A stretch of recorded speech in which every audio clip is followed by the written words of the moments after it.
وہ یروشلم کی طرف ان کے آگے آگے چلا۔ جب وہ اس پہاڑ پر جو زیتون کا کہلاتا ہے بیت فگے اور بیت عنیہ کے نزدیک پہنچا تو ایسا ہوا کہ اس نے شاگردوں میں سے 2 کو یہ کہہ کر بھیجا کہ سامنے کے گاؤں میں جاؤ اور اس میں داخل ہوتی ہوئی ایک گدھی کا بچہ بندھا ہوا ملے گا جس پر کبھی کوئی آدمی سوار نہیں ہوا، اسے کھول لاؤ، اور اگر کوئی تم سے پوچھے کہ کیوں کھولتے ہو تو یوں کہہ دینا کہ خداوند کو اس کی ضرورت ہے۔ بس جو بھیجے گئے تھے انہوں نے جا کر جیسا اس نے ان سے کہا تھا ویسا ہی پایا۔ جب گدھی کے بچے کو کھول رہے تھے تو اس کے معلوموں نے ان سے کہا کہ اس بچے کو کیوں کھولتے ہو؟ انہوں نے کہا کہ خداوند کو اس کی ضرورت ہے۔ وہ اس کو یسوع کے پاس لے آئے اور اپنے کپڑے اس بچے پر ڈال کر یسوع کو سوار کیا۔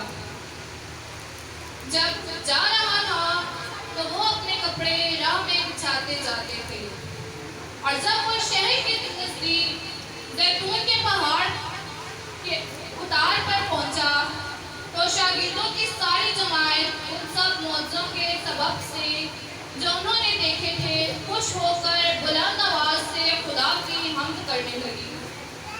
مبارک ہے وہ بادشاہ جو خداوند کے نام سے آتا ہے، آسمان پر صلح اور عالم بالا پر جلال۔ بھیڑ میں سے بعض فریسیوں نے اس سے کہا، اے استاد اپنے شاگردوں کو ڈانٹ دے۔ اس نے جواب میں کہا، میں تم سے کہتا ہوں کہ اگر یہ چپ رہیں تو پتھر چلا اٹھیں گے۔ پاک نام میں پڑھے اور اس لیے جانے پر خداوند کی برکت ہو۔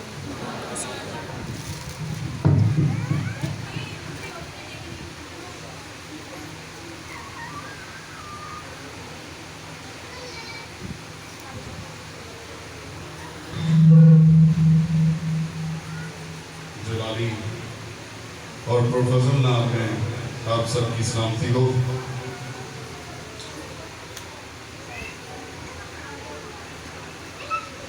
آج ہم سب یہاں جمع ہیں تاکہ اس دن کو سیلیبریٹ کر سکیں، اس دن کا جشن منا سکیں جس روز خداوند یسوع مسیح نے یروشلم میں شاہانہ طور پر داخلہ کیا۔ ہاللیلویا۔ پہلے میں چاہتا ہوں کہ ارد گرد کی تمام باتوں سے، گرمی، تھکاوٹ، سب چیزوں سے اپنی نظروں کو ہٹا کر کلام مقدس کی طرف غور کیجیے۔ مشکل وقت ہے، پریشانی کے لمحات ہیں، لیکن دن بہت بڑا ہے۔ ہاللیلویا۔ جشن بہت بڑا ہے، اس لیے ہمیں خدا کی حضوری میں پورے طور پر جھکنا ہے۔ آمین۔ آج تلاوت کی گئی ہے لوکا کی معرفت لکھی گئی انجیل 19واں باب 28 سے 40 آیات تک۔ یہ ایک ایسا حوالہ ہے جس میں خداوند یسوع مسیح یروشلم میں داخل ہو رہے ہیں۔ کلام خدا میں لکھا ہے جب وہ زیتون کے پہاڑ پر پہنچا جو کہ بیت فگے اور بیت عنیہ کے نزدیک ہے، تو ایک بڑا مجمع، ایک بڑا ہجوم اس کے لیے تیار تھا جو اس کے جشن کے لیے، اس کی حمد گانے کے لیے، اس کا والہانہ استقبال کرنے کے لیے متحد تھا۔ بغور بات یہ ہے کہ اتنا بڑا مجمع، یوں تو بہت سارے لوگ اس کے ساتھ ہوتے تھے، لیکن وہ بہت بڑا مجمع اچانک سے اس کی کیسے وہاں پہنچے؟ کیونکہ بیت عنیہ اور بیت فگے دونوں ہی آس پاس ہیں، اور ان دونوں کے قریب ہی یہ زیتون کا پہاڑ ہے، اور زیتون کے پہاڑ کے بالکل اپوزٹ، بالکل سامنے یروشلم ہے جہاں پر خداوند یسوع مسیح کا داخلہ ہونے جا رہا ہے۔ بیت فگے،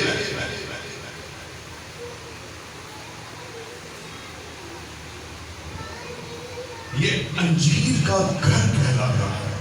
بیت فگے کا مطلب ہے انجیر کا گھر، کیونکہ یہاں کی پیداوار بہت زیادہ ہے انجیر۔ اور بیتنیہ وہ علاقہ ہے جہاں پر خداوند یسوع مسیح نے لازر کو 4 دن مرے ہوئے جب اس کو ہو گئے تب زندہ کیا۔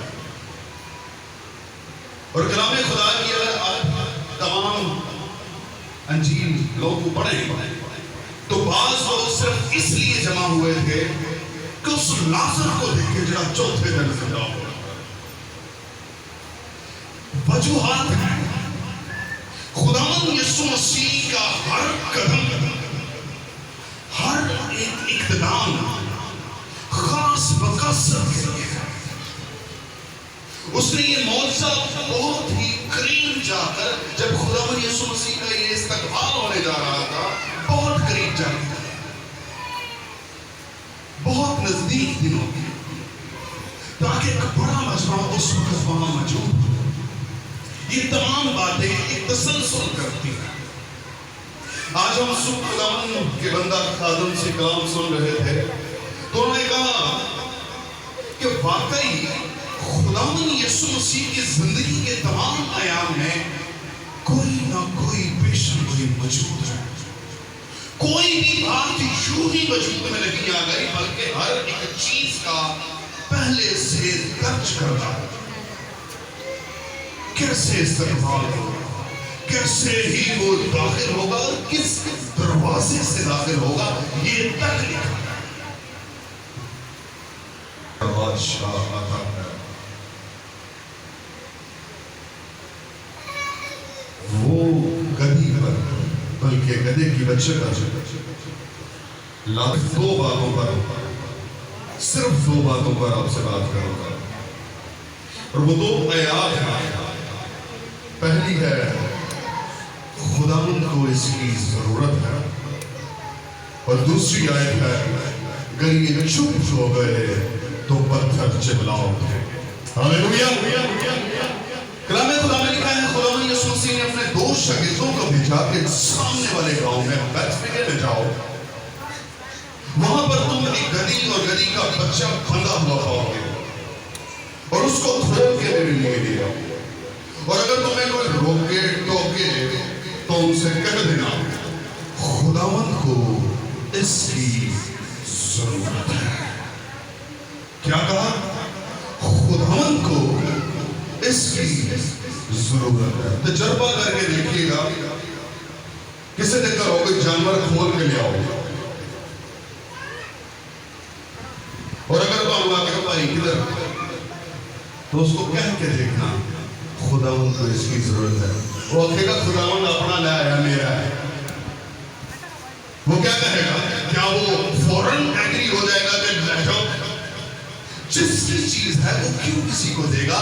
یعنی کہ خداوند یسوع مسیح نے تمام چیزوں کا پہلے سے ہی انتظامات کر رکھے۔ خداوند یسوع مسیح نے انہوں نے کہا سامنے والے پنڈے سے جاؤ، وہاں پر گدھی کا بچہ بندھا ہوا پاؤ گے، تم اس سے کہہ دینا وہ دے دے گا، اور اس نے دے بھی دیا۔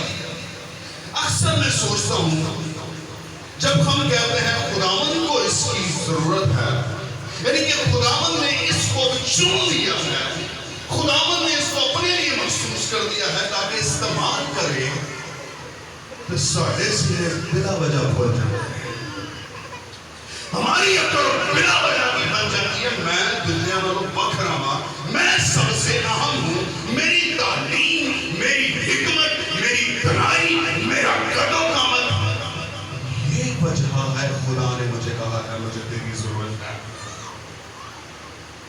عقل ہے نا، ہم اپنے بارے میں سوچتے ہیں میری خوبی کی ہے جس کی وجہ سے خدا کہتا ہے مجھے تیری ضرورت ہے، میں کس بات میں خاص ہوں جس کی وجہ سے خدا نے مجھے الگ کیا ہے۔ اس گدھے میں کیا خاص تھا جو خدا نے کہا مجھے تیری ضرورت ہے؟ کچھ خاص نہیں تھا، کچھ اہم نہیں تھا، وہ گدھا ایک عام گدھا تھا، وہ گدھا ایک گدھی کا بچہ ایک خاص بلکہ ایک عام سا گدھا تھا۔ وہ خاص بات ہوا جب خداوند یسوع مسیح کو اس کی ضرورت پڑ گئی۔ جب تک وہ عام تھا اس کا اور اودے قلعے دا نہ تاسی جب تک وہ عام تھا اس کی دنیا سمتی ہوئی اس کا اور اس کے قلعے اور اس رسی کا واسطہ تھا اور اس رسی کی پیمائش کے مطابق ہی اس کا گھیرا تھا جنی رسی ہوئے گی وہ نہیں پھر سکتا جب تک وہ اس قلعے سے بنا ہوا تھا جب تک وہ آزاد ہو کر خداوند یسوع مسیح کی ضرورت نہ بنا تھا اس کا اور اس کے قلعے کا وہ محدود تھا یاد رہے جب تک خداوند یسوع مسیح آپ کو چن کر الگ نہیں کر لیتا آپ محدود رہتے ہیں لیکن جب آپ کو چن لیتا ہے تو پھر وہ آپ کی فلسفوں کو بڑھا دیتا ہے ہاللیلویا پھر آپ کو وہ بڑھوتیوں میں دیتا ہے افزائش کرتا ہے آپ کی ترقی ہوتی ہے کیونکہ پھر میں ایسے کہہ سکتا ہوں خداوند کو تیری نہیں تجھے خداوند کی ضرورت ہے